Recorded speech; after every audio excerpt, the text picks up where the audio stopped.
After the whale shark tour, we saw another huge ray.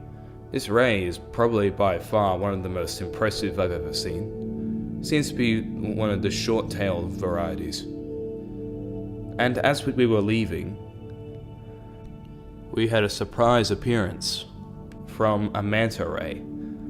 These rays are also known as devil rays in some countries because of their horn-like appendages that are used to funnel plankton into their mouths. Manta rays are also the largest ray species in the world, so they're kind of like the whale shark equivalent of rays, in a sense.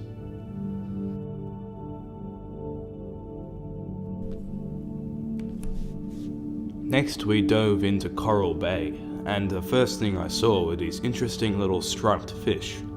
Then we saw a colourful little leather jacket known as the Hawaiian leather jacket, even though they're a bit hard to see in this video. From my observations, squid like to hang around in large groups in a single file row. These are northern Kalabari squid. You can see that they are flashing all different colours. They are signaling each other from my incoming presence. This is a garfish. Garfish are like miniature marlins in a sense.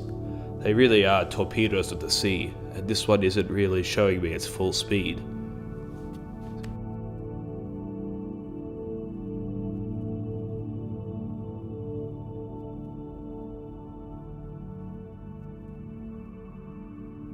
Next I found a creature in the lizardfish family, called the variegated lizardfish. These are close relatives of the Sergeant Baker. They are both in the lizardfish family, and as you can see, this one gave me a tough time filming.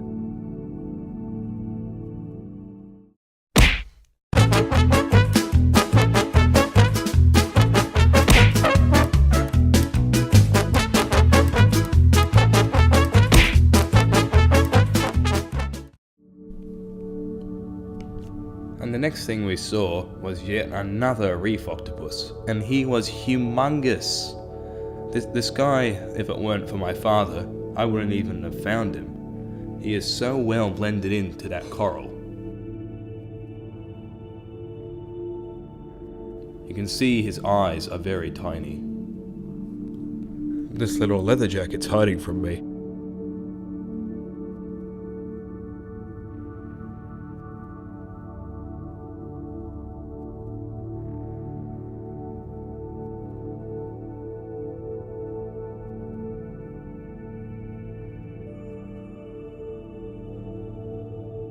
And like I said in the Marm Pool episode, flip a rock, you'll find something cool after a while. This is another sea hare, and I'm not going to explain again. So if you want to know a bit more about him, just watch some of the previous videos.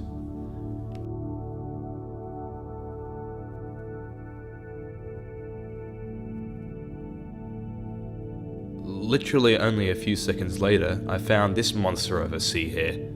This is by far the biggest sea hare I've ever seen. This guy could fit perfectly in your coffee mug. And that's big for a sea hare. I love them. They're so cute. Later I saw this spidery looking thing crawl under a rock, so I wanted to know what it was, and it turned out to be a very interesting little colourful crab. This is from the cleft-fronted family, which I also saw in the Marm Pool rock pools. Later we visited the stromatolites. Stromatolites, for all you animal nerds out there, are the first form of multicellular life on Earth. And they're still around, unchanged. That's special. Later we visited the dolphins in Monkey Mia. Marine mammals is not my special point, so you'll have to watch my friend's video on the difference between dolphins and porpoises. He can tell you everything. This dolphin has a snapper in its mouth. Ugh. Later that day, we saw a cone-shell snail. This snail actually is very venomous, so I had to be a bit wary while filming it. What they can do is that they can shoot a dart out of the little proboscis that you can see sticking out of the front. This proboscis that conceals that dart, which looks like a miniature harpoon, is laced with a very powerful venom. Later, we found a crab that is a blue swimmer crab. Well, it looks like one anyway. He was buried under the sand very convincingly as a rock. This is what they look like when they're being defensive. Claws wide open, ready to pinch your toe off.